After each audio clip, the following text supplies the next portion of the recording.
My husband said, "My ex is coming to Christmas dinner." I smiled and said, "Of course."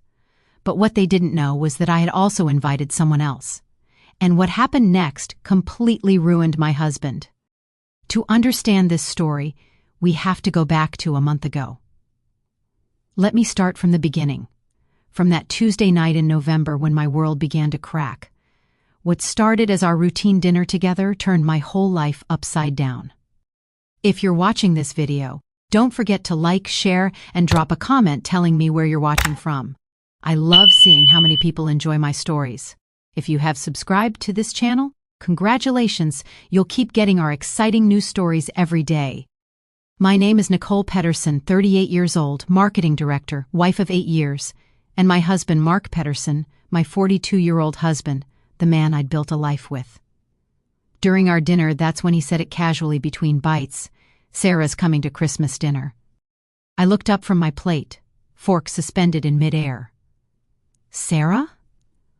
The name felt foreign in my mouth, like speaking a language I'd forgotten. "Yeah," my husband said, still not looking at me. "My ex-girlfriend, from university. Remember I mentioned her once?"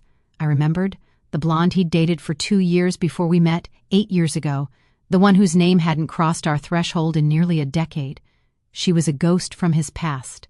Someone who existed only in old stories he rarely told. I twisted my wedding ring, that platinum band that once symbolized forever, and felt something shift in my chest.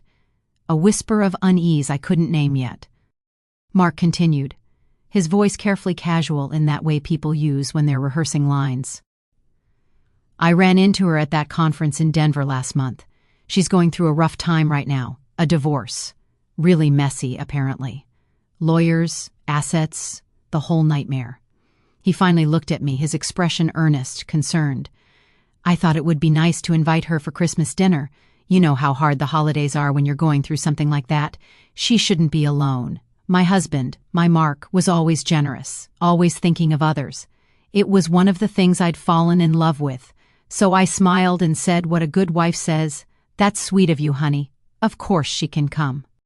But I watched him as he returned to his steak, and I noticed something. His hand trembled slightly as he cut the meat. Just a small tremor, barely visible, but I saw it. 8 years of marriage teaches you to read someone's body like a language. The way he wouldn't quite meet my eyes, looking just past my shoulder instead. The tension in his jaw, the set of his shoulders. He was nervous. Why would inviting an old friend to dinner make him nervous? I took a sip of wine and felt it burn down my throat, sharp and clarifying. Something was wrong. I didn't know what yet, but my body knew before my mind caught up. That primal instinct that women carry, warning bells ringing in the distance. "Actually," Mark said, and I heard the careful planning in his voice, "I was thinking she could stay in our guest room for a few days. You know, around Christmas. Hotel prices are absolutely insane during the holidays, and with her going through this divorce, money's tight." He smiled at me, that familiar smile I'd seen 1,000 times. "We have the space. It would be the kind thing to do, right? His mistress, in our home, in the room down the hall from where we slept." But I didn't know that yet, not for certain. "Sure," I heard myself say. "Whatever you think is best." The relief on his face was immediate, like he'd been holding his breath waiting for my answer. That night, lying in bed beside him, I couldn't sleep. My mind kept circling back through the past 6 months like shuffling through photographs, looking for the image that didn't fit. Mark had started working late 3 nights a week back in May. Every Tuesday, Thursday, and sometimes Friday, he'd come home at 9 or 10 at night smelling like cologne and restaurant food. "Big client," he'd say. "You know how it is." I'd believed him because why wouldn't I? We were happy, we were solid, we were 8 years deep into a marriage I thought was built on trust. But now, staring at the ceiling in the dark, those late nights took on a different shape, a different meaning. Then there was his phone. For 12 years we'd shared everything. Passwords, bank accounts, dreams, fears. I knew his passcode, he knew mine, no secrets between us. But 6 months ago he changed it. "Security," he'd said when I noticed. "My company's requiring stronger passwords for everyone." I hadn't thought much of it then. Now I noticed how his phone was always face down on every surface. Kitchen counter, face down. Coffee table, face down. Nightstand, face down.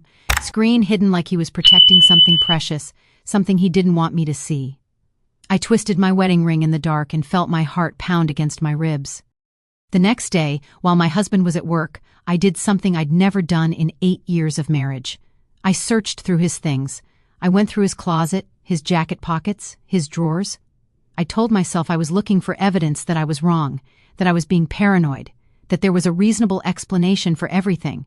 In his gray blazer, the one he'd worn to dinner with clients 2 weeks ago, I found a receipt folded small and tucked into the inner pocket.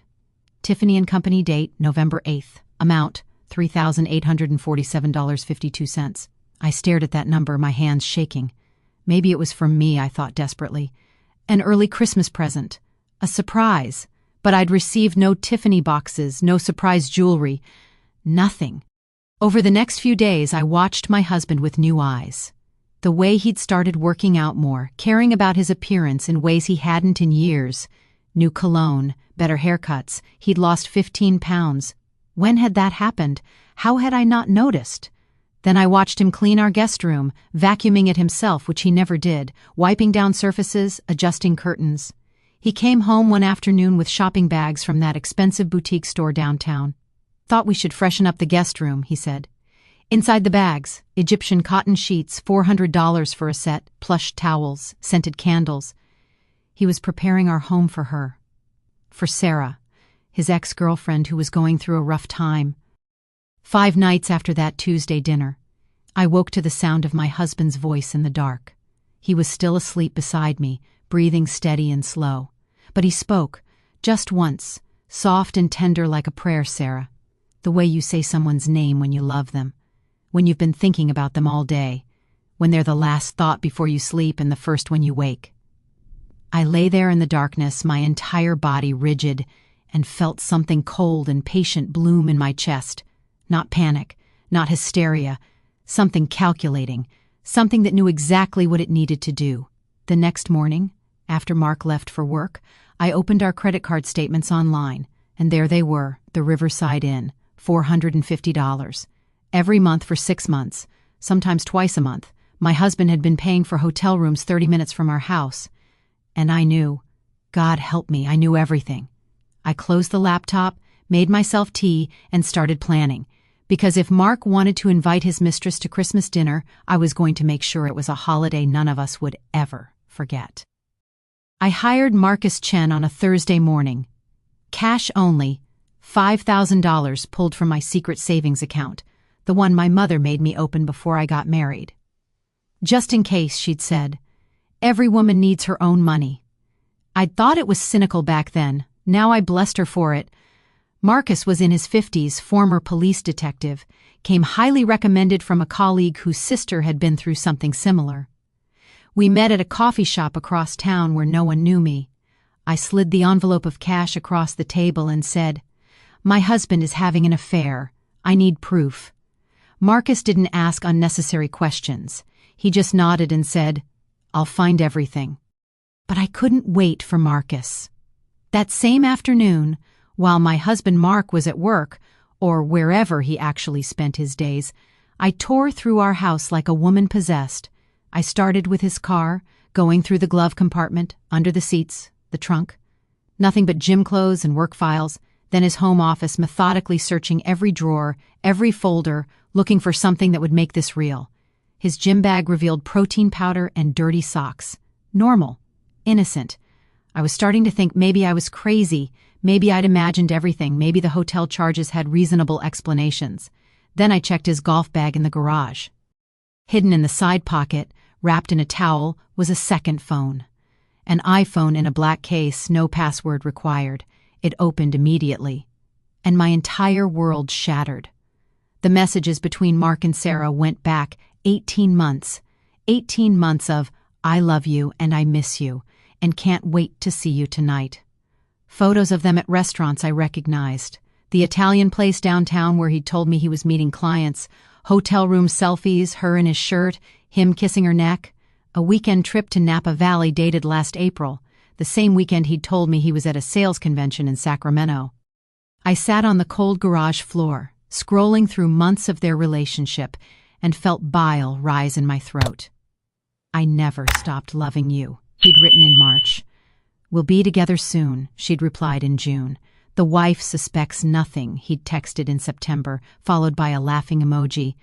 The wife, that's what I was to him. Not Nicole, not the woman he'd married, just the wife. An obstacle, a problem to be solved. I took off my wedding ring, that platinum circle that had meant everything, and set it on the concrete floor. I stared at it like it was a foreign object, evidence of a promise that had died months ago while I'd been sleeping. The calendar synced to the phone revealed the architecture of his deception. S. Lunch appeared every Tuesday. S. Overnight every Thursday. S. Mornings scattered throughout weekends when he'd claimed he was golfing or at the gym. 3 times a week, minimum, for 18 months. I did the math in my head. Over 200 times he'd chosen her over me. Over 200 times he'd looked me in the eyes and lied. I opened his email on the phone and found bank statements I'd never seen, a separate account, one I didn't know existed. Transfers out, $67,000 over 8 months. Where had that money come from? Where had it gone? Then I found the saved apartment listings, a dozen of them, all in the next city over. 2-bedroom condos with modern kitchens and city views. Move-in dates, February 2026. There were mortgage pre-approval letters addressed to Mark, income verified, down payment confirmed. He was planning to leave. Not someday, not eventually, he had a timeline. February, 3 months away. I clicked on his email exchanges with a realtor named Jennifer, looking for 2-bedroom, move-in by February. Fresh start with my partner budget, $450,000 partner. He was calling Sarah his partner while I slept in our bed every night, cooking his meals, doing his laundry, being his wife. They say ignorance is bliss. They're wrong. Ignorance is just delayed devastation with interest. And I was paying that interest now, sitting on my garage floor, hands shaking so violently I could barely hold the phone. Every text message was a small death. Every photo was proof that the marriage I thought I had never existed. I wasn't discovering my husband's affair. I was discovering that my entire life was a lie. The man I'd loved, trusted, built a future with, he didn't exist. He was a character Mark played when he came home, a role he performed while planning his real life with someone else. I forced myself to keep reading. The realtor's emails got more detailed. "Congratulations on the promotion. With your new salary, you'll qualify easily." But Mark hadn't gotten a promotion. He'd been at the same position for 3 years, same salary, same title. I'd filed our taxes. I knew exactly what he made, which meant Sarah must be contributing, or lying to the realtor, or both. I clicked back to the messages between them, searching for financial discussions. There it was. "Can't wait to use your trust fund for our place." Freedom. Sarah had money, serious money, and she wasn't going through a divorce. She was planning a future with my husband. I stood up, legs unsteady, and looked around our garage. The garage Mark and I had organized together last spring, where we'd hung his golf clubs and stored our camping equipment and talked about maybe getting a bigger house someday. All of it was set dressing, props in a performance I hadn't known I was giving. I picked up my wedding ring from the floor, slipped it back into my pocket, and walked into the house. I needed to think clearly now. The grief could come later. Right now, I needed to understand the full scope of what I was dealing with. I sat in my car outside our house, the house I'd thought was our home, and called Marcus Chen. He answered on the second ring. "Marcus," I said, my voice surprisingly steady. "I found a second phone. I need you to investigate the woman. Sarah, I need to know everything about her. Who she is, where she works, her finances, her life, everything." I paused, watching the house where I'd lived for 5 years, where I'd been happy, where I'd been so completely fooled. I need everything, no matter what it costs, because somewhere between finding that phone and this moment, I'd made a decision. I wasn't going to be the wife anymore. The obstacle, the problem, the thing standing between them and their happiness. I was going to be the reckoning. Marcus delivered the report on a Monday morning, exactly 5 days after I'd hired him. We met at the same coffee shop, but this time he carried a sealed manila envelope that looked like it weighed 1,000 pounds. 117 pages, he said quietly, sliding it across the table. You should read this somewhere private. I took it to my car, parked in an empty lot by the lake where Mark and I used to come for picnics. The irony wasn't lost on me, reading about my husband's betrayal in the place where we'd once been happy. I opened the envelope with shaking hands and began to read. Sarah Mitchell wasn't going through a divorce. She'd never been married. What she was, according to Marcus's investigation, was engaged to a man named Thomas Rivera, a successful architect who owned his own firm, wealthy, respected, handsome, based on the photos Marcus had included. They'd been together for 3 years, engaged for 18 months. Their wedding was planned for April 15th, 4 months away. Deposits paid, venue booked, invitations designed. And while Sarah was planning her wedding to Thomas, she was sleeping with my husband. While she was picking out wedding dresses, she was texting Mark, I love you. The level of deception was breathtaking. But it got worse. Marcus had dug into Sarah and Mark's history, and what he found made me physically nauseous. They hadn't lost touch after university. They'd never really broken up. For 15 years, the entire time Mark and I had been together, including all 8 years of our marriage, he'd been seeing Sarah. On and off, Marcus wrote, but consistently. Hotel receipts going back to when Mark and I were dating, when we got engaged, when we stood at an altar and promised forever. She'd been there the whole time, a shadow relationship running parallel to our marriage. I'd never been the wife. I'd been the other woman and didn't even know it. Then came the financial section, and I felt my blood turn to ice. The $67,000 Mark had transferred to that secret account? Marcus had traced it. It came from my inheritance, the life insurance money from my mother who died 2 years ago, the money she'd left me, her final gift to her daughter, money I'd put into our joint savings account because that's what married couples do. They share everything. Mark had access as a joint account holder, and he'd been siphoning it off, $2,000 here, $5,000 there, over 8 months. He'd stolen my mother's legacy to fund his affair.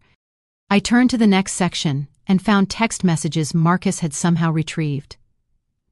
Sarah to her friend, the wife is so boring, like watching paint dry. Mark to Sarah, she's dead weight. You're my real life. Sarah to Mark, how much longer do we have to wait? I'm tired of pretending. They'd mocked me, laughed at me, reduced 8 years of my life to a joke between lovers. I sat in my car and felt something fundamental shift inside me. The grief was still there, but underneath it, something colder bloomed. Something that wanted justice. The next pages showed photos Marcus had taken over the past week. Mark and Sarah house hunting together, holding hands as they toured condos, looking at wedding venues, not for Sarah and Thomas, but for Sarah and Mark. There was a photo of them outside a jewelry store, kissing, his hand on her face in a gesture so intimate it made my chest hurt. Another photo showed them at a furniture store, pointing at bedroom sets, playing house, planning their life together while I lived in the carcass of a marriage that had died years ago without anyone telling me. Then came the timeline. According to Mark's emails to Sarah, he was leaving me right after New Year's. January 2nd, specifically. He wanted to get through the holidays, Christmas, New Year's Eve, and then he'd tell me it was over, avoid the holiday guilt trips he'd written. Plus, her family always does Christmas big, and I don't want to deal with the drama. He was planning to celebrate Christmas with me, open presents under our tree, kiss me at midnight on New Year's Eve, all while counting down the days until he could leave. The calculated cruelty of it took my breath away. But Marcus had saved the worst for last. Clipped to the final pages was a life insurance policy. On me. $500,000, taken out 4 months ago, Mark listed as the sole beneficiary. I stared at it, confused at first. I didn't remember signing any life insurance papers. I would have remembered that. I flipped through the pages and found the signature page. There was my signature, except it wasn't. It was close, very close, but the loop on the N was wrong, and the tail on the E was too short. Someone had forged my signature. Marcus had highlighted his notes in red: fraud, forgery, potential danger, client should contact police immediately. When I saw that life insurance policy, I stopped crying. You know why? Dead women don't get revenge. Everything shifted in that moment. This wasn't just about an affair anymore. This was about survival. Mark had taken out a $500,000 policy on my life without my knowledge, with a forged signature, while planning to leave me. Why? If he was leaving, why would he need life insurance on me? Unless he wasn't planning to just leave. My hands shook as I read Marcus's speculation. Pattern suggests premeditation. Theft of inheritance, secret accounts, forged documents, departure timeline, recommend extreme caution. The final page contained one more detail that made everything click into horrible focus. Airport security footage from a week ago showed Mark and Sarah at a baby boutique in the mall. They weren't buying gifts. They were shopping for themselves, looking at cribs and strollers, her hand on her stomach in that universal gesture expectant mothers make. Except Sarah wasn't pregnant, according to Marcus's hospital source contacts. But they were planning to start their family immediately after Mark left me, using my mother's money, living in their new apartment, playing house with my stolen inheritance, funding their happily ever after. I sat in that car by the lake as the sun set, reading those 117 pages over and over, and felt my grief calcify into something harder, something purposeful. Mark wanted to invite Sarah to Christmas dinner? Perfect. He wanted to play happy family during the holidays while planning to destroy me? Excellent, because I had something he didn't know about. I had the truth. I had evidence. I had Marcus. And I had a plan forming in my mind, cold and clear and absolutely certain. I took my wedding ring out of my pocket and slipped it back on my finger. Not because I still believed in our marriage, but because I needed Mark to think I was still the oblivious wife. The ring wasn't a symbol of love anymore. It was armor, costume, weapon, and I was going to use it to destroy him. I called Diane Foster on Tuesday morning. She was the divorce attorney every cheating husband in this city feared, the woman who turned amicable splits into public executions. Her consultations cost $500 an hour. I didn't care. When her assistant asked what this was regarding, I said, "My husband forged my signature on a life insurance policy and stole my inheritance to fund his affair." There was a pause, then. "Miss Foster will see you today at 2. I arrived early, wearing my best suit, carrying Marcus's 117-page report like a weapon. Diane was 50-something, silver hair cut sharp as a blade, in a black suit that probably cost more than my car. She didn't waste time. "Show me everything," she said. I laid out the forged insurance policy, bank statements showing the stolen $67,000, messages between Mark and Sarah, photos of them house hunting, lease applications. Diane read like a surgeon studying x-rays. When she reached the policy, she looked up slowly. "This is criminal, forgery, fraud, identity theft. Your husband could go to prison." "Good," I said. The word was cold and final. Diane peered over her reading glasses. "Mrs. Morrison, what do you want? A clean, quiet divorce? Or do you want him destroyed?" I thought about Mark whispering Sarah's name in his sleep, calling me dead weight, stealing my mother's money. I thought about 200 secret meetings and a forged signature that suggested he might want me gone. "I want him destroyed," I said. Diane smiled like a shark. "Then let's get started." That night I created an anonymous email protected, and wrote, "Thomas Rivera, your fiancée, Sarah Mitchell, is having an affair with my husband, Mark Morrison. They've been together for 18 months. I have proof." I attached 3 photos, Mark and Sarah kissing, them at an apartment, them in a jewelry shop. I hit send without second-guessing. The reply came in 7 minutes. "Who is this? What proof?" I answered, "Meet me tomorrow, 10 a.m., Riverside Cafe. Come alone." Thomas arrived at 9:55, exactly like his photos. Tall, late 30s, architect's precision in his movements.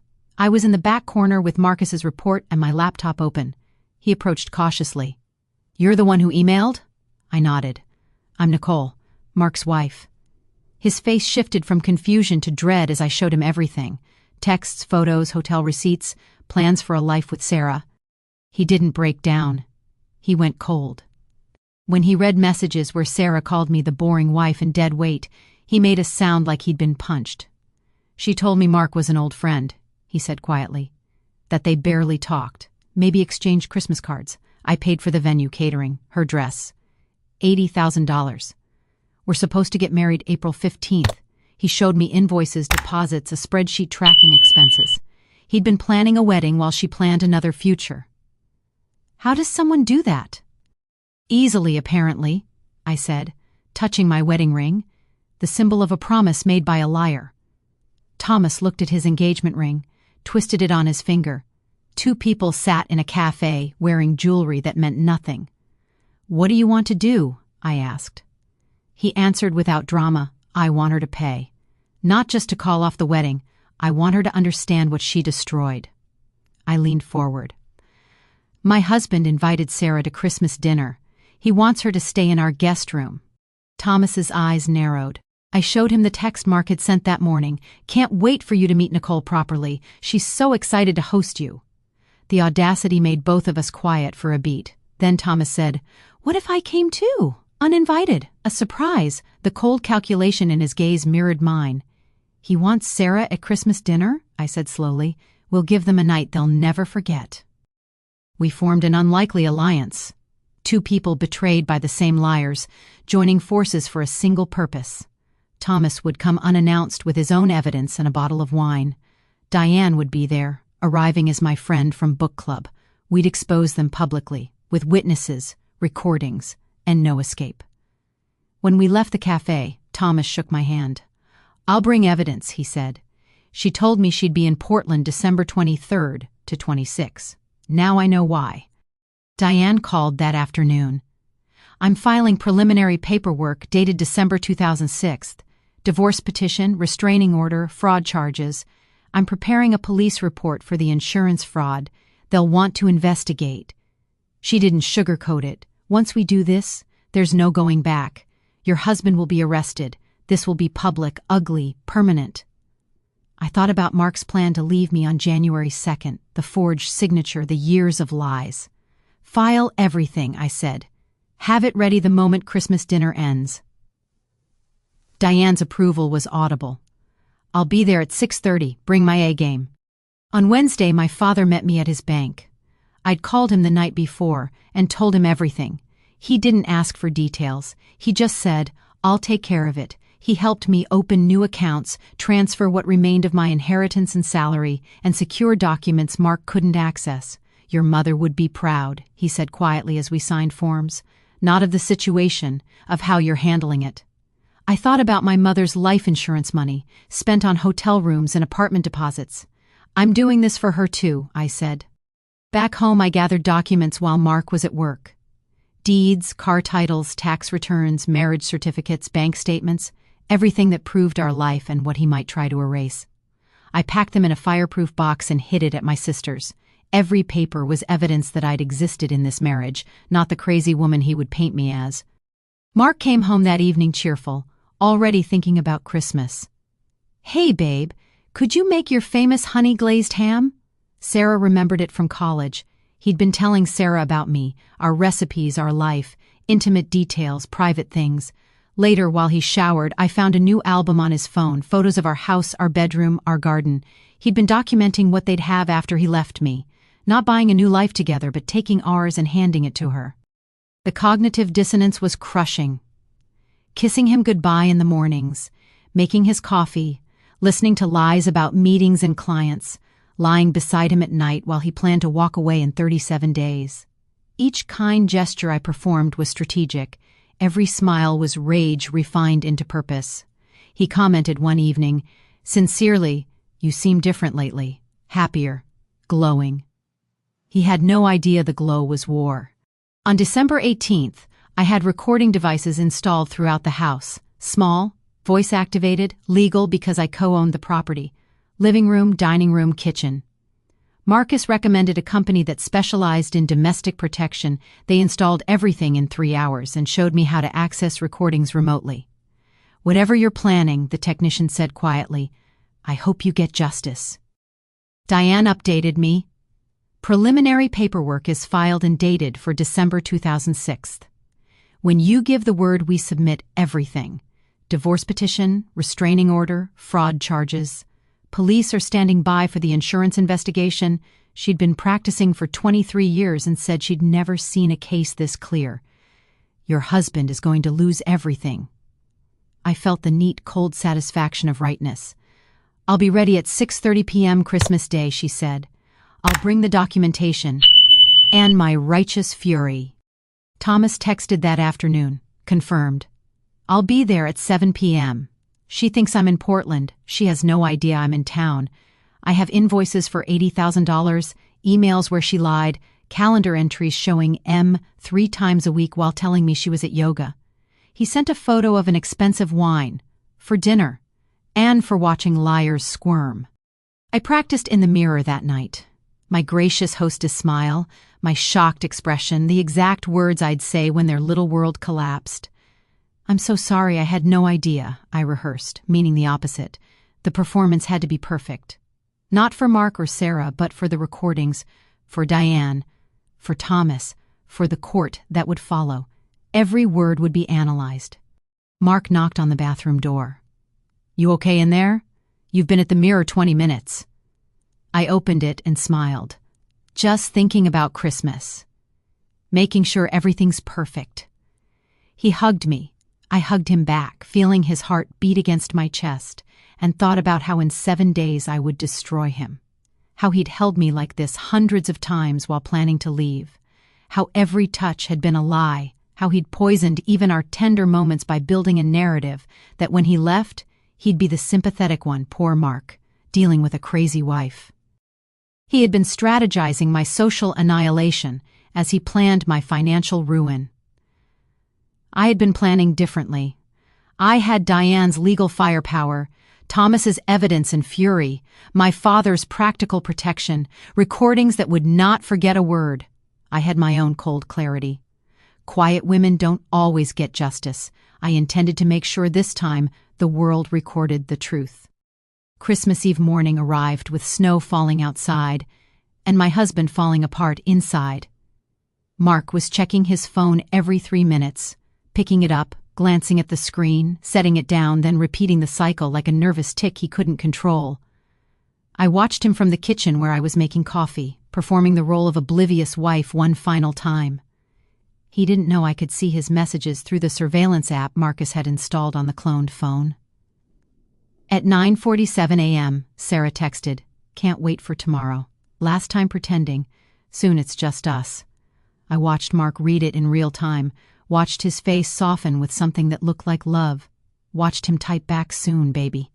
I promise," then immediately delete the entire conversation. He looked up, caught me watching, and smiled like nothing had happened. I spent the day baking and decorating, playing Christmas music too loud, performing domestic bliss like my life depended on it. Because in a way, it did. Every moment had to look normal for when this all became evidence, when lawyers and judges reviewed the recordings and saw that I'd been the loving wife until the very end. I made my honey-glazed ham, the one Sarah apparently remembered from college stories. I baked cookies shaped like stars and trees. I hung garland and lit candles and transformed our home into something from a Christmas card. Mark watched me with what I used to think was affection, but now recognized as relief. Relief that his stupid, trusting wife suspected nothing. That evening, Mark gave me my Christmas gift early. "I know we usually wait until morning, but I wanted you to have this tonight," he said, handing me a small wrapped box. Inside was a bottle of perfume from the drugstore, generic, thoughtless, the kind of gift you grab when you've forgotten someone entirely. It probably cost $20.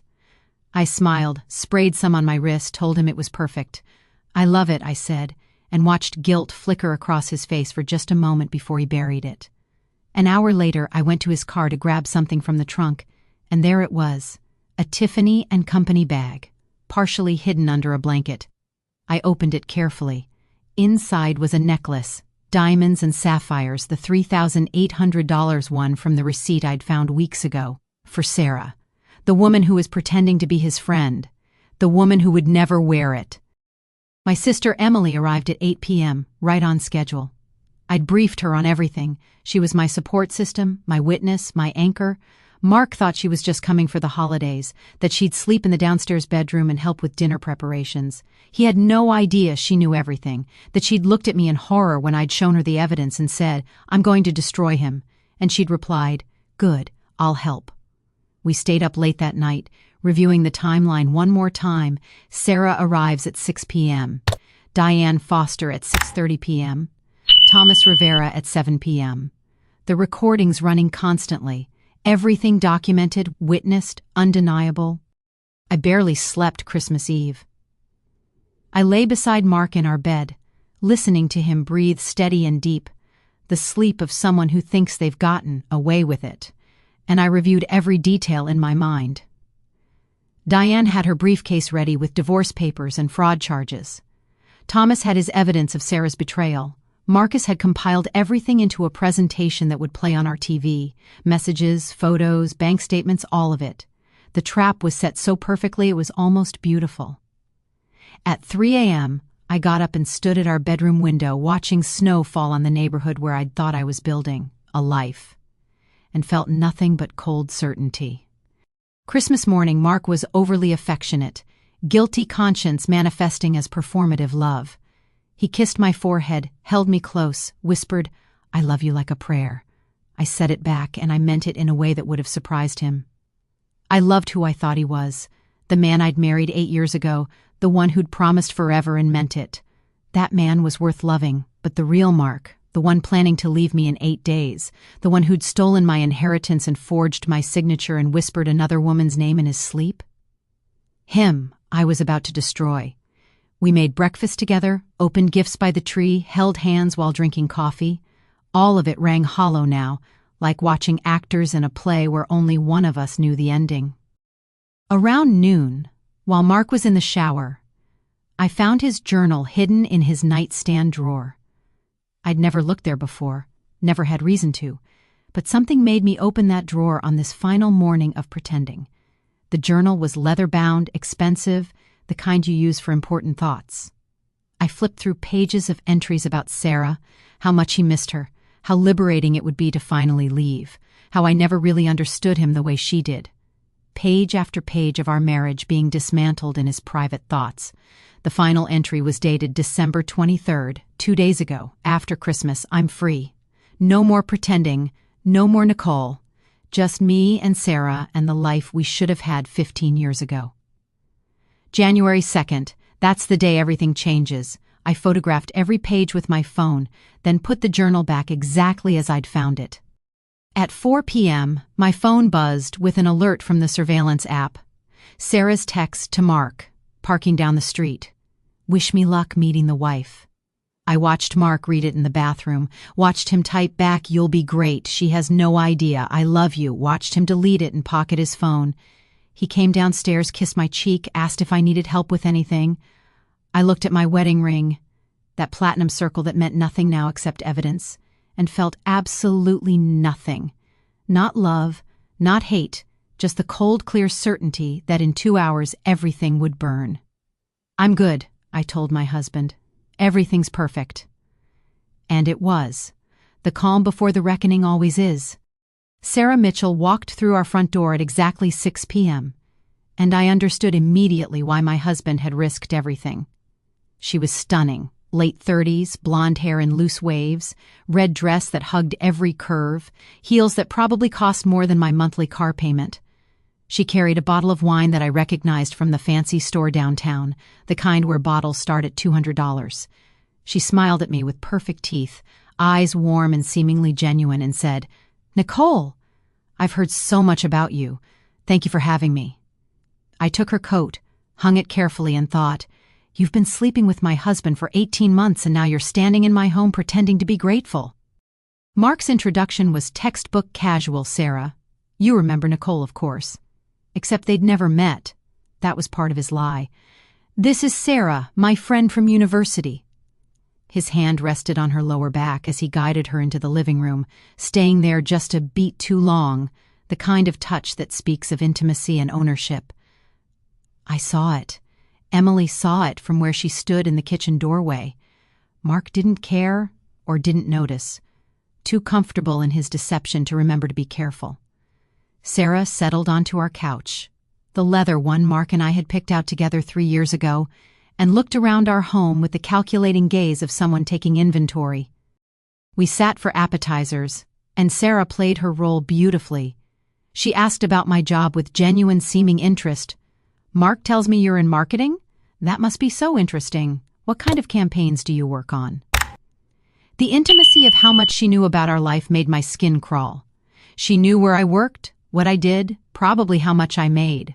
Mark had given her our entire life story, fed her details about me like I was a character in their romance, instead of a real person being betrayed.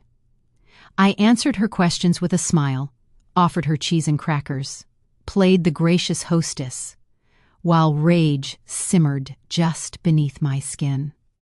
Mark and Sarah kept catching each other's eyes across the coffee table. Little glances, small smiles, the kind of silent communication that comes from knowing someone intimately. When she laughed at his jokes, her hand briefly touched his arm. When he refilled her wine, his fingers brushed hers on the glass. They were performing their affair right in front of me, confident that I was too stupid or too trusting to notice. Emily caught my eye from across the room, and I saw her jaw clench. She wanted to scream at them, I could tell. But we had to wait. The trap worked only if we let them feel safe first. Sarah complimented our home with what sounded like genuine admiration. "You two have built such a beautiful life here. The decorations, the warmth. You can feel the love in this house." The irony was suffocating. She was admiring the life she planned to take, complimenting the home Mark had promised her, praising the marriage she'd been destroying for 18 months. I smiled and said, "Thank you. Mark and I have worked hard to make this place special." I watched her face, looking for guilt or shame, but found only confidence. She thought she'd won. She thought in 8 days, this would all be hers. At 6:30 p.m. exactly, the doorbell rang. Mark looked confused. We weren't expecting anyone else. "Oh," I said brightly, standing up. "I almost forgot. I invited a friend to join us." "I hope that's okay?" I didn't wait for an answer, just walked to the door with my heart pounding, knowing everything was about to detonate. I opened the door, and there she was. Diane Foster in a designer black dress, Louboutin heels clicking on our hardwood floors, leather briefcase in hand. She looked exactly like what she was, a lawyer who cost $800 an hour and was worth every penny. I led her into the living room, and the atmosphere shifted immediately. Diane Foster had a presence that filled rooms, confident, intimidating, the kind of woman who made people straighten their spines and choose their words carefully. "Everyone," I said, my voice steady and almost cheerful. "This is Diane Foster. She's the best divorce attorney in the state." I watched Mark's face drain of color, watched his wine glass slip in his suddenly shaking hand. He caught it, but red wine splashed across our white tablecloth like blood. Sarah's smile froze, confusion flickering in her eyes as she looked between Diane, me, and Mark. You should have seen his face in that moment. It was like watching someone realize they'd been playing poker and everyone else could see their cards. All the confidence, all the planning, all the certainty that he'd gotten away with it, gone in an instant. "Nicole," he started, voice strangled. "What's going on?" I twisted my wedding ring on my finger, a gesture that probably looked nervous but was actually triumphant. This ring had witnessed every lie, every betrayal. Now it would witness justice. "Nothing to worry about, honey," I said sweetly. "Diane's just here to discuss some business." But Diane didn't sit down. She didn't make small talk or accept wine or pretend this was a social call. She stood at the head of our dining table, set down her briefcase with a definitive thunk, and opened it with practiced efficiency. The sound of papers rustling filled the sudden silence. "Actually," Diane said, her voice professional and cold, "before we eat, I think there's some business to discuss." She pulled out a thick stack of documents, placed them on the table in front of Mark. "Mark Morrison, you've been served. Divorce petition, fraud charges, and a restraining order pending investigation of forged documents." Sarah made a small sound. Confusion or fear, I couldn't tell which. Mark stared at the papers like they were written in a foreign language, his face cycling through shock, panic, and something that looked like betrayal.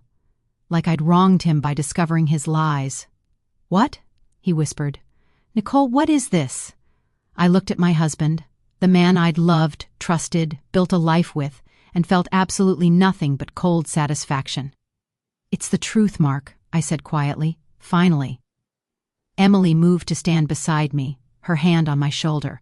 Diane arranged more documents on the table, and somewhere outside, Thomas Rivera was parking his car, preparing to deliver the second half of our revenge.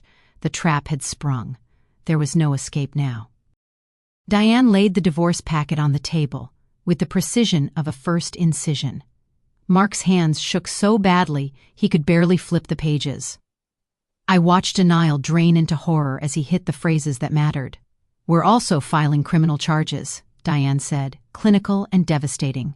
"Embezzlement of marital funds, fraud, identity theft on a forged life insurance policy. Police have been notified. The investigation is active." She fanned out more documents across the Christmas table like evidence in a morgue.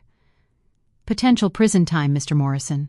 Sarah went from confused to panicked in a breath. "What life insurance policy?" she said, voice high, scanning our faces for an exit back to the last 10 minutes, where wine and candles pretended our lives were normal. I almost felt sorry for her. Almost. Until I remembered the texts calling me dead weight, the $500,000 policy Mark took on me 4 months ago, I said, placing my own papers down. The one with my forged signature. The one that made me wonder if my husband planned to make me worth more dead. I dealt the rest like a winning hand. Bank statements showing $67,000 siphoned from our joint account, my mother's legacy, into a secret one. Messages where they wrote, "Can't wait to be rid of her," and just a few more months, photos of them house hunting and laughing outside realty doors, 18 months of hotel receipts, the Tiffany's photo where they kissed, after he bought the AE 3800 necklace now hidden in his trunk. Each page was another nail. "Nicole, this isn't—" "Let me explain," Mark started, voice strangled. Diane didn't bother to look up. "Stop talking. Anything you say can be used in court." I suggest silence. She angled her chin at me. "Nicole, go on." The room shifted. Power, which had leaked out of me for months, flooded back like winter air, cold, clean, unforgiving. Sarah scraped her chair back. "I don't need to be here. This is between you two." She grabbed her purse, composure cracking. "Sarah, sit," I said. Something in my voice froze her. "We're not done. In fact, we're just getting to your part." I checked my watch. 6:58. Emily drifted toward the door, casual as a guard. Sarah looked around like a trapped deer, finally seeing the fence. At 7, the doorbell cut through the room. Actually, we invited one more guest. I opened the door to Thomas Rivera. Architect, handsome, expensive suit, a bottle of scotch in one hand and a manila envelope in the other. "Everyone," I said, "this is Thomas, Sarah's fiancé." Sarah went white. Thomas walked in with the steady grace of a man holding back an earthquake. "Hello, darling," he said, calm enough to burn. Surprise. I wasn't in Portland. She made a small, wounded sound. "Tom, I can explain." He raised a hand and the excuses died. He didn't yell. He stepped to her, kissed her cheek with terrible gentleness, and said, evenly, "The wedding's off. So is the $15,000 Bahamas honeymoon. My lawyers will recover the ring." He studied her face like a building he was condemning. "Did you really think you could plan vows with me while sleeping with him?" I slipped my wedding ring off, 8 years of lies in a bright circle, and set it in front of Mark. The metal made a small final sound. "Keep it. I don't want anything of you on me." He stared like it might explode. "Nicole, 8 years. 8 years of lying," I said. "That ring meant nothing." Thomas opened his envelope. Venue contracts, catering deposits, a neat ledger of $80,000 evaporated. "The worst part?" he said, voice soft and lethal. "I loved you. I would have given you everything, and you chose a married man who forges life insurance policies." Diane's phone buzzed. She glanced down, then gave me a small nod. A machine already in motion. Mark saw it and stood fast, panic catching up. "I'm not staying for this." He moved toward the hall, but Emily was already there, polite steel. "You are," Diane said. Because in about 30 seconds you'll be arrested. Sarah found her voice and swung it like a weapon. Thomas, it's not what it looks like. Just let me explain. He held up his phone with a thumb flick, scrolling months of recovered texts. I have the messages, all of them.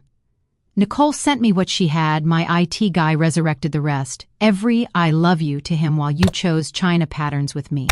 Every yoga class that was actually a hotel room. You can stop now. Mark lunged for a new angle. She pursued me, obsessed. I tried to end it, but she wouldn't. I laughed, sharp, surprised at my own sound. Stop! We have recordings. Diane pressed play on a little black device, and Mark's voice filled the air. Crystal clear. I never loved Nicole. You're my soulmate, Sarah. She was convenient. The color left his face like a tide. Where did you... How...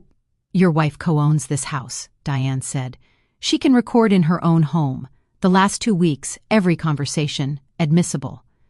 We also have statements from hotel staff, servers, your realtor, and the manager of your separate bank account. 17 corroborations, at last count. Sarah turned on Mark, rage blazing through the fear. You said you were getting divorced. You told me she knew, that you'd agreed to separate, that it was just paperwork.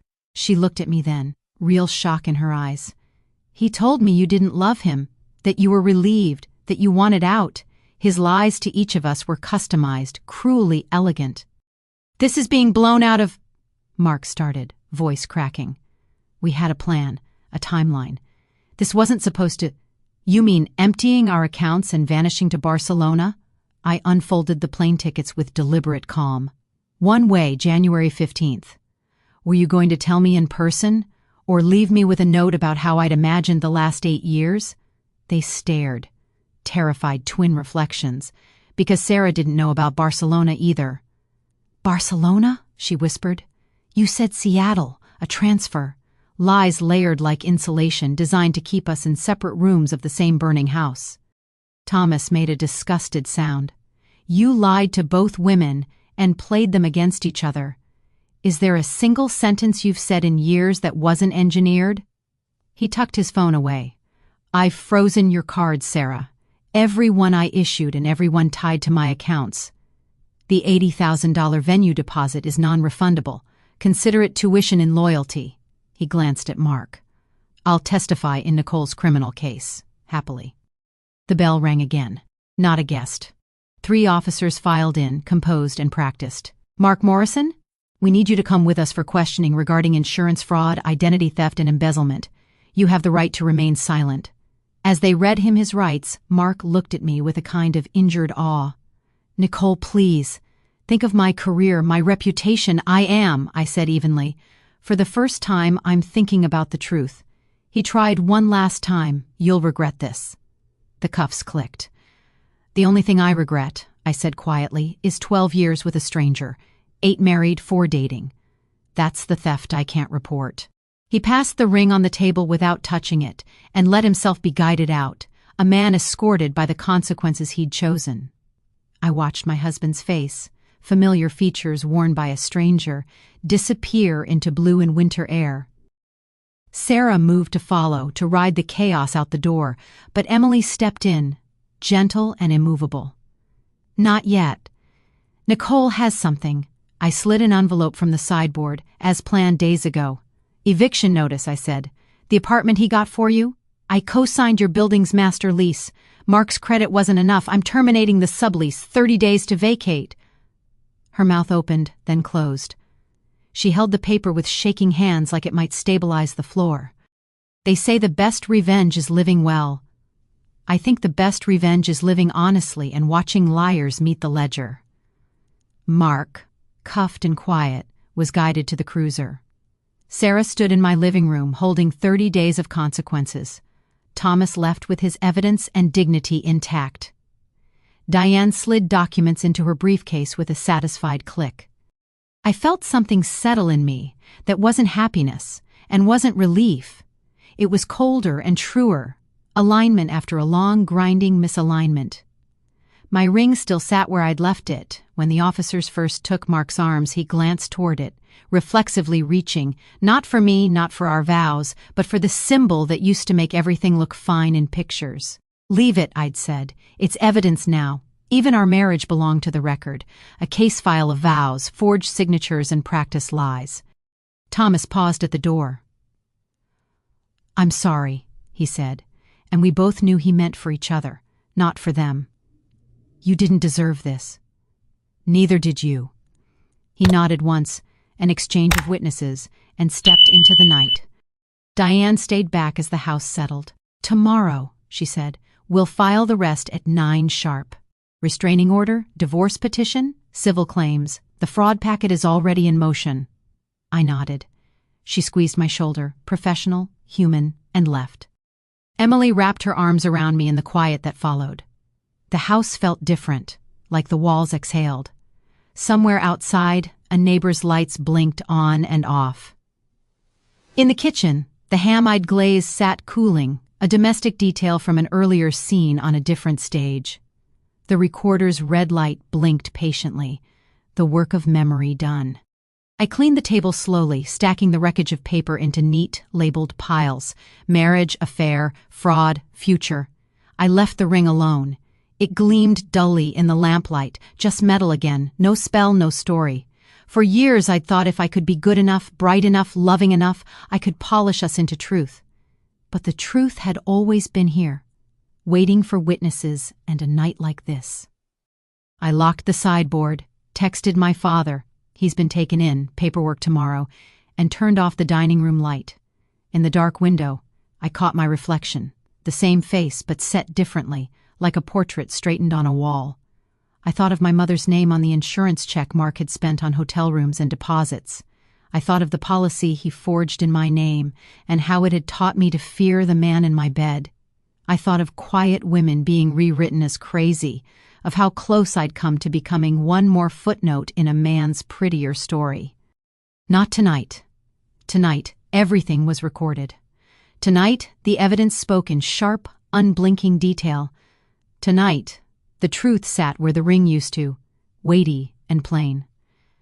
I switched off the last lamp and carried the evidence upstairs, past the rooms he photographed to sell to someone else. They were mine again, if only for a little while longer. Rooms with echoes, rooms that had learned my name. At the top of the stairs, I paused and listened. The house was quiet in a way it hadn't been for months. Behind the quiet, there was the steady scaffolding of what comes next. Court dates, statements, the hard logistics of rebuilding. Justice is not a feeling, it's a calendar. But in the hush after the door closed on the police and the lawyer and the fiancé and the sister and the liar, there was a small, disciplined peace. I set the files down and unpinned my hair. The clock on the dresser ticked once, then again, as if starting something. I brushed my fingers over the place on my hand where the ring used to rest, then let my hand fall. The imprint would fade. Some marks are meant to. 3 months after that Christmas dinner, I stood in a courthouse and watched a judge finalize my divorce. The proceedings were swift, clinical, nothing like the devastation I'd imagined. Mark didn't contest anything. Couldn't, with the mountain of evidence stacked against him. I got the house, full repayment of my $67,000 inheritance, plus a substantial settlement. Diane sat beside me, immaculate in navy blue, and when the gavel came down, she squeezed my hand once.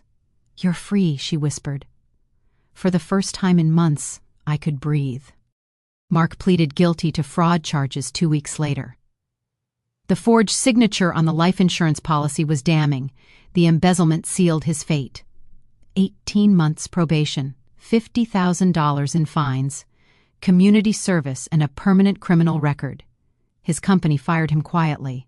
Last I heard, he was working at his brother's car dealership in Ohio, living in a rental apartment, rebuilding a life from ashes of his own making. Sarah's life unraveled even faster. She'd worked at Thomas's architecture firm, that's how they met, and he fired her the day after Christmas.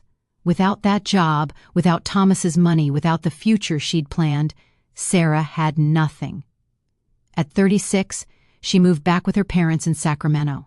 I heard she was working retail now, living in her childhood bedroom, her dreams replaced by reality's harsh correction. I sold the house in February. Too many ghosts. Too many memories of a marriage that never existed. Every room held echoes of Mark's lies. The kitchen where he'd claimed he was working late. The bedroom where he'd whispered Sarah's name. The guest room where he'd planned to house his mistress. I sold it for $200,000 more than we'd paid. Bought a smaller condo downtown. 10th floor, floor-to-ceiling windows, city lights view. It was mine. Only mine. That felt like freedom. I invested the settlement money wisely, but took the Italy trip I'd always wanted. 2 weeks in Tuscany, drinking wine and eating pasta, remembering what it felt like to want something just for myself. Mark had always said no to Italy, claimed he didn't like European travel. Now I understood. Every decision in our marriage had been negotiated around a mistress I didn't know existed. I ran into Thomas at a coffee shop in March.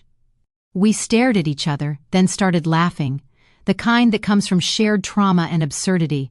We ended up talking for 2 hours, trading updates on our disasters.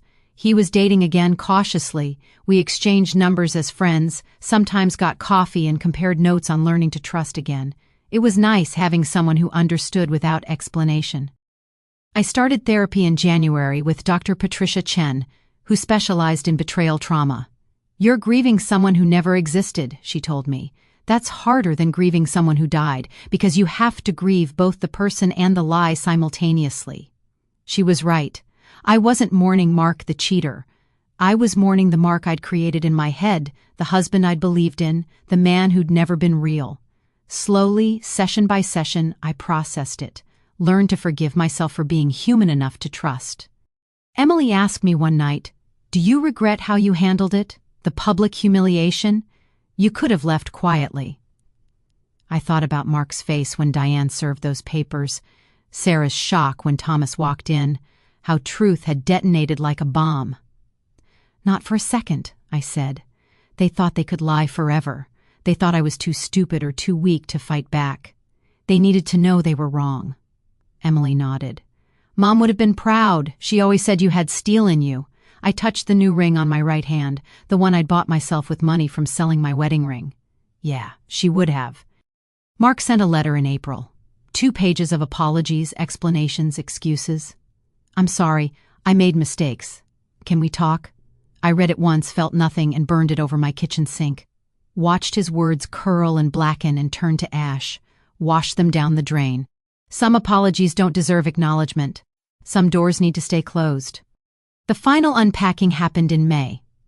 I'd been living in my condo 3 months, but hadn't opened the last box. Photo albums, wedding pictures, mementos from a life that felt like someone else's. I pulled out our wedding album, looked at the photos without pain for the first time. There we were, younger, smiling, full of promises already broken without me knowing. I felt tenderness for that woman. She'd deserved better. I threw the albums away, every photo, every reminder. I poured wine, walked to my floor-to-ceiling windows, and raised my glass to the city lights below. "To the truth," I said aloud. "And to me." People ask if I miss him. I tell them, you can't miss someone who never existed. The man I married was fiction, a character Mark played while living his real life with someone else. I don't grieve fairy tales. I grieve the time I lost, the trust I wasted, the version of myself that believed love was enough. But I don't miss him. How can you miss a ghost? 6 months after the divorce, a message arrived. "This is Sarah. I'm in therapy." I wanted to say I'm sorry, not for him, for what I said about you. You deserved better. I stared at it, then deleted it without responding. Some apologies don't need acceptance. Some people don't deserve space in your new life. I blocked the number, poured another glass of wine, and looked out at my city, my new beginning, my truth, my liberation. I was 38 years old, divorced, and finally, devastatingly, completely free. And that was enough. If you've ever been betrayed, gaslit, or made to feel crazy for trusting your instincts, drop a comment below. You're not alone. And if this story resonated with you, hit that like button and subscribe for more real stories about women who chose truth over comfort. Sometimes the best revenge isn't just moving on. It's making sure liars face consequences. What would you have done? Tell me in the comments.